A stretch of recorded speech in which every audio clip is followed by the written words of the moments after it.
Hello everyone, welcome back to my channel. In today's video, I'll show you how to download Foxit PDF Reader on your Windows computer in 2026. First, open any web browser on your computer.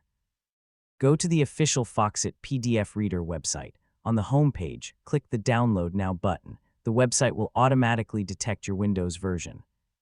If needed, select Windows as your operating system. Then click Download to start downloading the Foxit PDF Reader installer. Wait for the download to complete. Once the file is downloaded, open the Downloads folder and double-click the installer file. If Windows asks for permission, click Yes. The Foxit Setup window will open. Click Install and wait for the installation process to finish. This may take a few moments depending on your computer speed. When the installation is complete, click Finish. Now open the Start menu, search for Foxit PDF Reader, and launch the application. You can now open PDF files, zoom in and out, highlight text, add comments, and use many other useful PDF tools.